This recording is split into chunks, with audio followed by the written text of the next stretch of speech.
friends, welcome to Ramas Vlog. நாம் இன்னைக்கு இந்த வீடியோவில் ஒரு டே இன் மை லைஃப் ரொட்டீன் தான் பார்க்க போகிறோம். இன்னைக்கு பார்த்தீங்கன்னா டைம் வந்து ஒரு 5:30 இருக்கும், மார்னிங் 5:30. ஸோ இதில் வந்து பால் வந்து காஞ்சிட்ருக்கு. சைடில் பார்த்தீங்கன்னா நான் தோசைக்கு வந்து ப்ரிப்பேர் பண்ணிகிட்ருக்கேன். ஏன்னா காலையில் வந்து பிரேக்ஃபாஸ்ட் வந்து கொடுத்து அனுப்பணும். ஸோ குழந்தைக்கு வந்து பாலும் வந்து ரெடி ஆகிடுச்சு. அதை ஆஃப் பண்ணிவிட்டேன். அதை வந்து நான் மைலோ போட்டு மிக்ஸ் பண்ணி வச்சுருவேன். இது வந்து தோசை பேட்டர். இது வந்து ஸ்ப்ரிங்கிள்ஸ் தோசை தான் இன்றைக்கி செய்ய போகிறேன். ஸோ நார்மலாக தோசை சாப்பிட்டேன்னா கண்டிப்பாக என் பொண்ணு சாப்பிட மாட்டாங்க. ஸோ நான் மேலே தோசை சின்ன சின்னதாக மினி தோசை மாதிரி ஊற்றிட்டு அதுக்கு மேலே வந்து நீங்கள் சாக்கோ சிப்ஸ் வைக்கலாம், இல்லைன்னா நட்டெல்லா வைக்கலாம். அப்புறம் பார்த்தீங்கன்னா சுகர் வந்து ப்ரௌன் சுகரோ ஒயிட் சுகரோ மேலே ஸ்ப்ரிங்கிள் பண்ணிங்கன்னா உங்களுக்கு டிஃப்ரெண்ட்டாக இருக்கும். குழந்தைங்களும் சாப்பிடுவாங்க. என் பொண்ணு பார்த்தீங்கன்னா கொஞ்சம் பிக்கி ஈட்டிங் தான். ஸோ ரொம்ப எல்லாமே சாப்பிட மாட்டாங்க, ரொம்ப கம்மியாக தான் சாப்பிடுவாங்க. ஸோ அவங்கள சாப்பிட வைக்க தான் இந்த மாதிரியான தோசைலாம் செய்கிறேன். மேலே வந்து அந்த ஸ்ப்ரிங்கிள்ஸ் போட்டுட்டு ஒரு நல்ல குக் பண்ணி எடுத்துட்டிங்கன்னா இது வந்து நல்லாயிருக்கும். அந்த ஸ்வீட் டேஸ்ட்டோட கொஞ்சம் கலர்ஃபுல்லாகவும் இருக்கும். இதே ஸ்டைல் வந்து நீங்கள் பேன் கேக்லேயும் செய்யலாம். நான் வந்து தோசை மாவில் செய்வேன். ஸோ இதில் பார்த்தீங்கன்னா நீங்கள் வந்து பட்டர், கீ இதெல்லாம் யூஸ் பண்ணிக்கலாம். ஸோ அதெல்லாம் நல்லாவே யூஸ் பண்ணி நீங்கள் செஞ்சு கொடுத்தீங்கன்னா சூப்பராக இருக்கும். இதுக்கு பதிலாக நீங்கள் ஸ்ப்ரிங்கிள்ஸ்க்கு பதிலாக நீங்கள் சுகர் யூஸ் பண்ணலாம், இல்லைனா வந்து சாக்கோ சிப்ஸ் யூஸ் பண்ணலாம், இல்லைனா நட்டெல்லா யூஸ் பண்ணிக்கலாம், பீனட் பட்டர், ஜாம் இந்த மாதிரி நிறையவே இருக்குது. அதையெல்லாம் நீங்கள் தோசை நடுவில் ஸ்டவ் பண்ணி கொடுக்கலாம். ஸோ சாப்பிட்றதுக்கு நல்லாயிருக்கும். உங்கள் குழந்தைங்க ரொம்ப சாப்பாடு மேலே விருப்பம் இல்லாத குழந்தைங்களா இருந்தால் தாராளமாக இந்த மாதிரி நீங்கள் செஞ்சு கொடுத்தீங்கன்னா ஏதோ ஓரளவு வந்து சாப்பிடுவாங்க. என் பொண்ணு பார்த்தீங்கன்னா அப்படி தான். ஸோ ஸ்கூலுக்கு வந்து நாங்கள் ரெடி ஆகிட்டோம். ஸோ ஸ்கூல் வேன் பார்த்தீங்கன்னா 6:15க்கு ஷார்ப்பாக வந்துடும். ஸோ அதனால் வந்து அதுக்கு முன்னாடியே நாங்கள் போய் வெயிட் பண்ணுவோம். ஒரு 6:10க்கு இல்லைன்னா 6:12க்கே வந்து நாங்கள் கீழே இறங்கி போயிடும். ஏன்னா கரெக்டாக அந்த ஷார்ப்பாக அந்த வேன் வந்துடும்.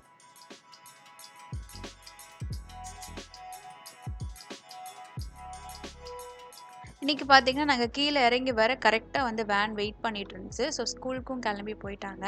ஸோ இது நீங்கள் லாஸ்ட்டு வீலாகில் பார்த்துருப்பீங்க. இது வந்து நாங்கள் டெக்கத்லானில் வாங்கினது. ஸோ இப்போ வந்து மணி வந்து ஒரு 6:20 இருக்கும். ஏன்னா விட்டுட்டு இப்போ தான் நம்ம மேலே வந்திருக்கேன். இப்போ நான் ஒரு மார்னிங் ட்ரிங்க் வந்து ப்ரிப்பேர் பண்ண போகிறேன். ஏன்னா நான் வாக்கிங் போகிறதுக்கு முன்னாடி ஒரு மார்னிங் ட்ரிங்க் வந்து குடிப்பேன். ஸோ அதுக்கு பார்த்தீங்கன்னா ஒரு பேனில் ஒரு 2 கப் அளவுக்கு தண்ணி சேர்த்துருக்கேன். இல்லை 1/2 டீஸ்பூன் அளவுக்கு சீரகம் சேர்த்துக்கலாம். அதே அளவு இல்லைன்னா கொஞ்சம் கம்மியாகவே நம்ம சோம்பு எடுத்துக்கலாம். வெந்தயம் பார்த்திங்கன்னா ரொம்ப கம்மியான வெந்தயம், ஒரு 7-8 வெந்தயம் தான் எடுத்திருக்கேன். ஸோ இதை வந்து சேர்த்து இந்த தண்ணி வந்து நல்லா கொதிக்கட்டும். கொதிச்சப்பறம் ஒரு அதாவது குடிக்கிற சூடு வந்தப்பறம் நம்ம இதை குடிக்கலாம். இது ரொம்ப சூப்பராக இருக்கும். நல்ல ஒரு டிடாக்ஸ் வாட்டர். இது வந்து ஒரு 2 வீக்ஸ் வந்து இதை நான் குடித்தேன். நல்ல ரிசல்ட்டு தெரிஞ்சது. டைமில் காஃபி குடிக்கிறதுக்கு பதிலாக நான் வந்து இதுதான் குடிச்சிட்ருக்கேன். ஸோ 2 டைம் வந்து காஃபி குடிக்கிறத நான் வந்து கம்மி பண்ணிவிட்டு ஒரு டைம் மட்டும் தான் காஃபி குடிக்கிறேன், ஈவினிங் மட்டும். ஸோ மார்னிங் டைம் வந்து இந்த தண்ணி தான் எடுத்துக்கிறேன். இதே தண்ணி வந்து கொஞ்சம் மீதம் இருக்கும். அதை வந்து நான் நைட்டு வந்து தூங்க போகிறதுக்கு முன்னாடி மறுபடியும் ஹீட் பண்ணி குடிச்சுப்பேன். ஸோ இது சூப்பரான ஒரு ஜீரா, சோம்பு எல்லாமே போட்டிருக்கோம். இதில் வந்து நீங்கள் இஞ்சி சேர்த்துக்கலாம், இல்லைனா வந்து சின்னமன், கொஞ்சமாக சின்ன சின்னமன் சேர்த்துக்கலாம். ஸோ தண்ணியெலாம் குடிச்சிட்டு நம்ம வந்து வாக்கிங்க்கு தான் ரெடி ஆகிட்டுருக்கேன். நான் ஒரு 30 மினிட்ஸ் வந்து வாக்கிங் போவேன். இதுவும் பார்த்திங்கன்னா ஒரு 1 மந்த்தாக தான் இந்த வாக்கிங்கும் நான் போயிட்டுருக்கேன். ஸோ வாக்கிங் போகும்போதும் இங்கே வந்து சிங்கப்பூரில் மாஸ்க் வந்து கண்டிப்பாக போட்டே ஆகணும். ஸோ ஜாக்கிங் போகிறதா இருந்தால் இல்லை ரன்னிங் போகிறதா இருந்தால் நீங்கள் மாஸ்க் வந்து போட தேவையில்லை. ஆனால் நார்மலாக நீங்கள் வாக்கிங் தான் போகிறீங்க அப்படின்னா கண்டிப்பாக வந்து மாஸ்க் வியர் பண்ணணும். இப்போது வந்து பார்த்திங்கன்னா 30 மினிட்ஸ் ஆயிடுச்சு. நான் வாக்கிங் போயிட்டும் வந்துட்டேன். இந்த 30 மினிட்ஸ் வாக்கிங் வந்து பார்த்திங்கன்னா பத்தாது, ஒரு 45 மினிட்ஸாவது நம்ம போகணும்.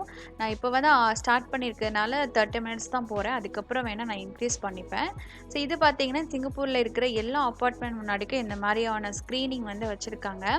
ஸோ இது வந்து ரொம்ப யூஸ்ஃபுல்லாகவும் இருக்குது. இதில் வந்து கவர்மெண்ட் ஏதாவது உங்களுக்கு பீப்புள்ஸ்க்கு ஏதாவது சொல்லணும், ஏதாவது கவர்மெண்ட் சைட்லேருந்து மெசேஜ் இன்ஃபர்மேஷன் வேணும்னா அதை வந்து இந்த ஸ்க்ரீனிங்கில் போட்டுடுறாங்க. அது தவிர மற்ற ஆட்ஸும் இதில் வருது. ஸோ இது வந்து பார்த்திங்கன்னா ரீசெண்டாக தான் வந்து இந்த ஸ்க்ரீனிங் வச்சுருக்காங்க. இது வந்து நீங்கள் பார்த்து தெரிஞ்சுக்கலாம். ஏதாவது வந்து கவர்மெண்ட் என்னென்ன ஆக்டிவிட்டீஸ்லாம் பண்ணிகிட்ருக்காங்க, இல்லைனா இந்த வேக்சின் பற்றின விஷயங்கள் இதெல்லாமே தெரிஞ்சுக்கலாம். அப்புறம் பார்த்திங்கன்னா ஒரு சப்ஸ்கிரைபர் வந்து கேட்டிருந்தாங்க, இங்கே ஏதாவது ஸ்பெஷல் கிளாஸ்லாம் இருக்கா அப்படின்னு. அது வந்து நீங்கள் எங்கே தங்கியிருக்கீங்களோ அந்த அப்பார்ட்மெண்ட்டில் இந்த மாதிரி நோட்டீஸ் போர்டெலாம் இருக்கும். ஸோ அதில் வந்து ஸ்பெஷல் கிளாஸில் என்னென்ன நடக்குது, இங்கே பார்த்திங்கன்னா லேண்டன் மேக்கிங் கிளாஸ் இருக்குது, அப்புறம் வந்து மியூசிக் கிளாஸ் இருக்கும். இதெல்லாம் நிறையாவே இருக்கும். நீங்கள் வந்து அந்த நோட்டீஸ் போர்டை செக் பண்ணி பாருங்கள். இல்லை வந்து உங்களுக்கு ஸ்பெஷலாக மேக்ஸ் இல்லைனா இங்கிலீஷ்க்கு வந்து கிளாஸ் வேணும்னா குமான் கிளாஸ் அப்படின்னு ஒன்று இருக்குது. ஸோ அதை வந்து நீங்கள் வெப்சைட்டில் வந்து சர்ச் பண்ணி பார்த்துக்கலாம். ஸோ அங்கே நீங்கள் போய் ஜாயின் பண்ணிக்கலாம். இது வந்து ஒருத்தவங்க கேட்டிருந்தாங்க சப்ஸ்கிரைபர். ஸோ அதுக்காக வந்து நான் சொல்கிறேன். நீங்கள் நார்மலாக இந்த நோட்டீஸ் போர்டு பார்த்து செக் பண்ணிங்கனாலே உங்களுக்கு நியர்பையில் என்னென்னலாம் அவங்க டீச் பண்ணுறாங்க அப்படிங்கிறது உங்களுக்கு தெரியும். உங்களுக்கு ரொம்ப யூஸ்ஃபுல்லாகவும் இருக்கும்.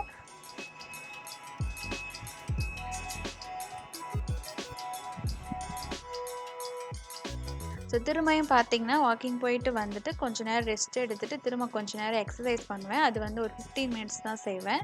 ஸோ இப்போ வந்து மார்னிங் பிரேக்ஃபாஸ்ட் பார்க்கலாம். பிரேக்ஃபாஸ்ட் வந்து நம்ம எல்லாருக்கும் தோசை தான் ஊற்றி கொடுத்தேன். எனக்கு வந்து பார்த்திங்கன்னா ஒரு சப்பாத்தி, அதாவது நேற்று முதல் நாள் நைட்டு இருந்த சப்பாத்தி வந்து ஒன்று மிச்சமாயிடுச்சு. ஸோ அதை தான் நான் சாப்பிட போகிறேன். அதுவும் இல்லாமல் கொஞ்சம் கிரேவியும் மிச்சமாக இருக்குது. ஸோ இது எல்லாமே சேர்த்து ஒரு சூப்பரான ஒரு பிரேக்ஃபாஸ்ட் தான் செய்ய போகிறோம். நான் ஒரு ஹாஃப் வெங்காயம் அப்புறம் ஹாஃப் கேப்சிகம் வந்து கட் பண்ணி எடுத்திருக்கேன். இந்த ஒரு சப்பாத்தி வந்து மீதமாக இருந்தது. ஸோ அதை தான் வச்சு ஒரு கொத்து சப்பாத்தி மாதிரி செய்யலான் இருக்கேன். எப்படி செய்யலாம் அப்படின்றத பார்க்கலாம்.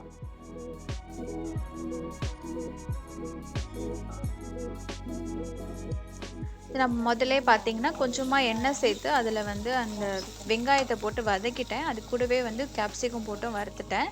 கேப்சிகம் வந்து நல்லா ஃப்ரை பண்ணணும் தேவையில்லை, ஏன்னா க்ரன்ச்சியாக இருந்தால் நல்லாயிருக்கும். இதில் வந்து நான் ஒரு எக்கு உடச்சி ஊற்றிருக்கேன். கொஞ்சமாக உப்பும் மிளகுத்தூளும் சேர்த்துருக்கேன். உங்கள் காரத்துக்கு ஏற்ற மாதிரி நீங்கள் மிளகாய் தூள் கூட சேர்த்துக்கலாம். இது வந்து முட்டை வந்து பார்த்தீங்கன்னா நல்லா அந்த வதங்கின பிறகு இப்போ நம்ம சப்பாத்தியை வந்து சின்ன சின்னதாக வந்து நான் பிச்சு வச்சுருக்கேன். ஸோ இதையும் நம்ம சேர்த்து நல்லா வதக்கிக்கலாம். இதில் வந்து நீங்கள் தக்காளி வந்து ஆட் பண்ணிங்கன்னா இன்னும் நல்லாயிருக்கும். ஏன்னா என்கிட்ட வந்து மீதமாக இருக்கிற கிரேவியும் இருக்குது. ஸோ அதனால் வந்து நான் தக்காளி சேர்த்துக்கல. நீங்கள் அந்த கிரேவியெல்லாம் மிச்சம் இல்லாட்டி நீங்கள் தக்காளி சேர்த்து கூட செய்யலாம். பாருங்கள் இவ்வளோ கிரேவி இருக்குது. ஸோ இதுவே வந்து உங்களுக்கு நல்ல ஆனியன் தக்காளி எல்லாம் சேர்த்த பேஸ்ட்டு தான். ஸோ இதை சேர்க்கும் போது உங்களுக்கு நல்லாவே சாஃப்டாக இருக்கும், நல்லா ஸ்பைசியாகவும் இருக்கும்.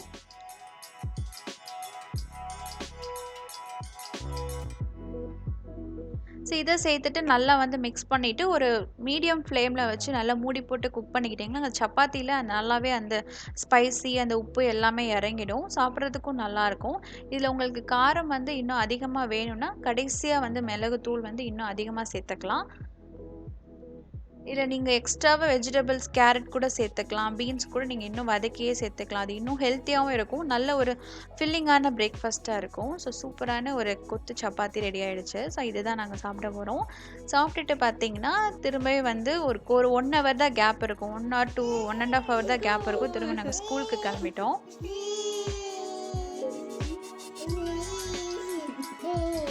யூனிஃபார்ம்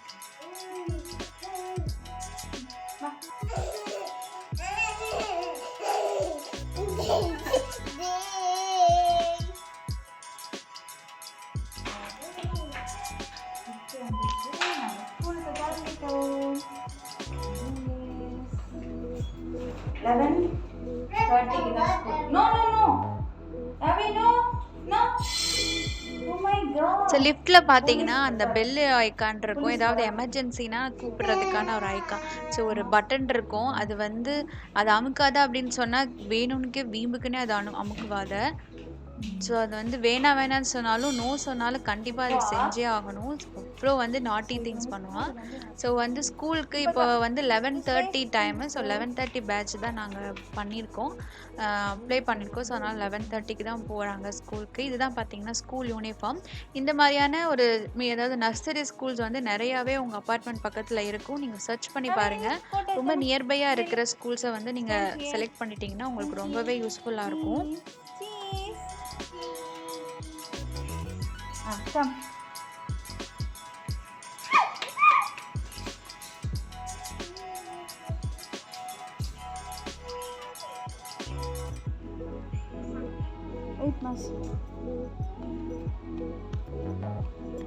ஸோ எங்களுக்கு பார்த்தீங்கன்னா ஸ்கூல் வந்து நான் வந்து பக்கத்துல தான் இருக்கு. ஸோ அபார்ட்மெண்ட் வந்து கீழ தான் இருக்கு ஸ்கூலு. ஸோ இத வந்து கிராஸ் பண்ணி ஸோ அந்த எண்டுல அந்த ப்ளே கிரவுண்டுக்கு பக்கத்துல தான் ஸ்கூல் இருக்கு. முடிஞ்ச அளவு வந்து நியர்பை ஸ்கூல்ஸா வந்து செலக்ட் பண்ணிட்டோம்னா, கிட்ஸும் வந்து அலைச்சல் இல்லாம இருப்பாங்க. உங்களுக்கும் போய் விட்டுட்டு கூட்டு வரதுக்கு ஈஸியா இருக்கும். ஏன்னா வந்து 2 ஹவர்ஸ் தான் ஸ்கூலு. நான் வந்து ஸ்கூல் விட்டுட்டு நான் வீட்டுக்கு வந்துட்டேன். இது பார்த்தீங்கன்னா ஒரு டிப்ஸ் தான். ஏன்னா வந்து கோதுமை மாவு நம்ம நார்மலா வாங்குவோம். 1 கேஜி, 2 கேஜி மாவு பாக்கெட் வாங்குனா ரொம்ப சீக்கிரமா தீந்துரும். ஆனா என் ஹஸ்பண்ட் பார்த்தீங்கன்னா, கோதுமை மாவு வாங்கிட்டு வரும்போது 5 கேஜி பாக்கெட் வாங்கிட்டு வந்துட்டாங்க. ஸோ 5 கேஜியா இருந்தா அது சீக்கிரமா தீராது. ஸோ ரொம்ப நாள் நம்ம வச்சுட்டே இருந்தோம்னா, உங்களுக்கு ஈஸியாவே வண்டு, இதெல்லாம் பூச்சி எல்லாம் வர ஆரம்பிச்சுரும். ஸோ அதுக்கு என்ன பார்த்தீங்கன்னா, அந்த மாவு ஃபுல்லாவே நம்ம சலிச்சு எடுத்துடலாம். நான் வந்து ஏற்கனவே 2 பேட்ச் வந்து சலிச்சு எடுத்துட்டேன். இது வந்து பார்த்தீங்கன்னா 3வது பேட்ச்சு. ஸோ நல்லா சலிச்சுட்டு, அத வந்து ஒரு ஹீட் பண்ணி எடுத்துக்கலாம். அந்த மாவு வந்து ஒரு சூடு மட்டும் ஏறுனா போதும். ரொம்ப இத வந்து வதக்கணும்னு அவசியம் இல்ல. அந்த மாவு வந்து தொட்டு பார்த்தீங்கன்னா, கொஞ்சம் ஹீட்டா இருக்கணும். அந்த அளவுக்கு வந்து ஹீட்டா இருந்ததுனா போதும். ஸோ அத அப்படியே ஆஃப் பண்ணிட்டு, நல்லா ஆற வச்சுட்டு, ஒரு ஜிப்லாக் கவர்ல நீங்க போட்டு ஃப்ரிட்ஜில் வச்சுட்டிங்கன்னா அந்த மாவு வந்து உங்களுக்கு நல்லாவே ஃப்ரெஷ்ஷாகவே இருக்கும். எந்த ஒரு பூச்சி வண்டு எதுவுமே இருக்காது. அதுவும் இல்லாமல் அந்த நீங்கள் வதக்கிட்டு நீங்கள் ஸ்டோர் பண்ண மாவு எடுத்து நீங்கள் சப்பாத்தி செஞ்சீங்கன்னா சப்பாத்தியும் பார்த்தீங்கன்னா ரொம்ப சாஃப்டாகவும் வரும். ஸோ இந்த டிப்ஸை வந்து ட்ரை பண்ணி பாருங்கள். ஒரு 5 கேஜி மாவு இருந்தால் நீங்கள் வந்து தாராளமாக ட்ரை பண்ணலாம். ஸோ நான் லஞ்சுக்கு வந்து வீடியோவில் எதுவுமே எடுக்கல. லஞ்சுக்கு வந்து நான் என்ன ப்ரிப்பேர் பண்ணியிருந்தேன்னா புடலங்காவும் கடலைப்பருப்பும் சேர்த்த ஒரு கூட்டு கறி மாதிரி இருக்கும். ஸோ இதுக்கு வந்து காம்பினேஷனுக்கு பாகக்காய் ஃப்ரை வந்து பண்ணியிருந்தேன். ஸோ இந்த கூட்டு வந்து சூப்பராக இருக்கும். அதுவும் இது கூட நம்ம வந்து அப்பளம்லாம் வச்சு சாப்பிட்டிங்கன்னா அவ்வளோ சூப்பராக இருக்கும்.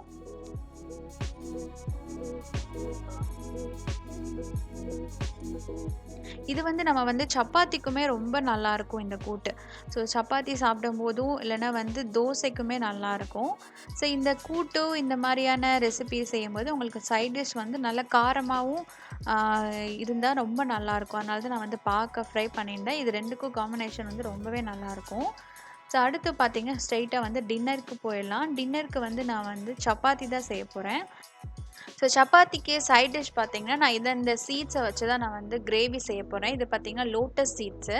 இது வந்து பூல் மக்கானா அப்படின்னு சொல்லுவாங்க. இது வந்து நிறைய மார்க்கெட்ஸில் உங்களுக்கு கிடைக்கும். இதில் நிறையவே ஹெல்த் பெனிஃபிட்ஸ்லாம் நிறையவே இருக்குது. ஸோ அதை தான் நான் வந்து வறுத்துட்ருக்கேன். கொஞ்சமாக எண்ணெய் சேர்த்து நீங்கள் நல்லா வறுத்துக்கலாம். நல்லா கிறிஸ்பியாகிற வரைக்கும் வறுத்துக்கலாம். மசாலா கிரேவிக்கு பார்த்தீங்கன்னா, ஒரு மீடியம் சைஸ் வெங்காயம், ஒரு 1 1/2 தக்காளி எடுத்திருக்கேன். 2 பூண்டு, ஒரு சின்ன துண்டு இஞ்சியை சேர்த்து நல்லா வதக்கி வச்சுருக்கேன். ஸோ இதுதான் பார்த்தீங்கன்னா இந்த பூல் மக்கானா. இது வந்து கிரேவி செய்கிறதுக்கும் யூஸ்ஃபுல்லாக இருக்கும். உங்களை வந்து நீங்கள் நார்மலாக நீங்கள் ஸ்நாக்ஸ் சாப்பிட்றதுக்கும் ரொம்ப நல்லாயிருக்கும். சப்பாத்தி மாவும் ரெடி பண்ணி வச்சுருக்கேன். ஸோ இந்த கிரேவி செய்ய ஆரம்பிச்சிடலாம்.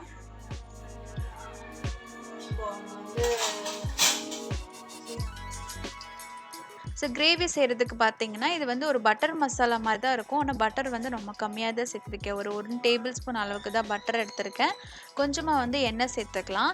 இந்த எண்ணெய் வந்து சூடான பிறகு ஒரு 1/2 டீஸ்பூன் அளவுக்கு சீரகம் சேர்த்துக்கோங்க. ஒரே ஒரு பிரியாணி லீஃப், அதுவும் பாதி எடுத்துக்கிட்டால் போதும். பார்த்தீங்கன்னா நம்ம வந்து அரைச்சி வச்சிருக்கிற அந்த வெங்காயம் பேஸ்ட்டை வந்து சேர்த்துக்கலாம்.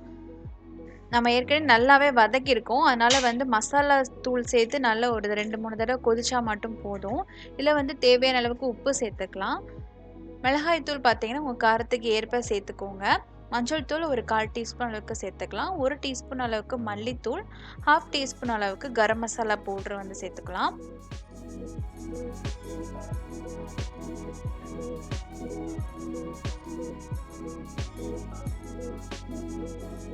ஸோ இந்த கிரேவி பார்த்தீங்கன்னா நல்லா பாயில் ஆகட்டும். நல்லா வந்து கொதிச்சு அந்த பச்சை வாசனைலாம் போன பிறகு நீங்கள் வந்து க்ரீம் சேர்த்துக்கலாம். க்ரீம் இல்லாட்டி நீங்கள் வந்து மில்க் கூட சேர்த்துக்கலாம். அப்படியே வந்து நம்ம பன்னீர் பட்டர் மசாலா எப்படி செய்வோமோ அதே ப்ராசஸ் தான். ஸோ நான் வந்து பார்த்தீங்கன்னா கொஞ்சமாக வந்து மில்க் சேர்த்துக்கிட்டேன். கலர் வந்து உங்களுக்கு இன்னும் நல்ல பிரைட் கலர் வேணும், எனக்கு காஷ்மீரி பவுடர் சேர்த்துக்கலாம். இல்லைன்னா சில்லி பவுடர் இன்னும் அதிகமாக கூட சேர்த்துக்கலாம். ஸோ கிரேவி பார்த்தீங்கன்னா நல்லா வந்து கொதிச்சிருச்சு. இப்போ வந்து இந்த நல்லா வதக்கி வச்சுருக்கிற இந்த லோட்டஸ் சீட்ஸை வந்து நம்ம சேர்த்துக்கலாம். இது வந்து அந்த கிரேவியில் சேர்த்த பிறகு உங்களுக்கு நல்லாவே சாஃப்டாக ஆகிடும். ஒரு மீடியம் ஃப்ளேமில் வச்சு நல்லா மூடி போட்டு குக் பண்ணிட்டிங்கன்னா அந்த சீட்ஸ் எல்லாம் அப்படியே உங்களுக்கு சாஃப்டாக இருக்கும். அப்படியே உங்களுக்கு சப்பாத்தியோட சைட் சாப்பிடும்போது ரொம்பவே நல்லாயிருக்கும்.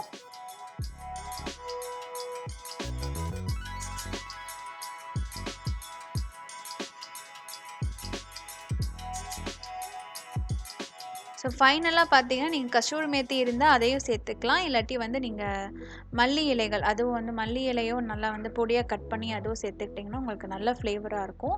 ஸோ ஒரு சூப்பரான ஒரு சைட் டிஷ் வந்து ரெடி ஆயிடுச்சு. இது வந்து சப்பாத்தி கூட சாப்பிட்றதுக்கும் நல்லாயிருக்கும்.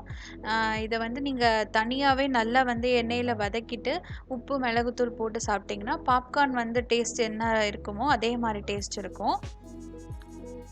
ட்ரை பண்ணி பாருங்க. ஸோ இப்படி தான் வந்து எங்களுடைய நைட் டின்னர் போச்சு. ஸோ நீங்க வந்து ஃபுல் டே ரொட்டீன் வந்து பார்த்துருப்பீங்க. இந்த வீடியோ உங்களுக்கு பிடிச்சிருக்குன்னு நினைக்கிறேன். பிடிச்சிருந்தா சேனலை மறக்காம சப்ஸ்கிரைப் பண்ணிக்கோங்க. லைக் பண்ணுங்க, கமெண்ட் பண்ணுங்க, ஷேர் பண்ணுங்க. தேங்க் யூ ஃபார் வாட்சிங். நெக்ஸ்ட் சூப்பரான வீடியோவில் சந்திக்கலாம்.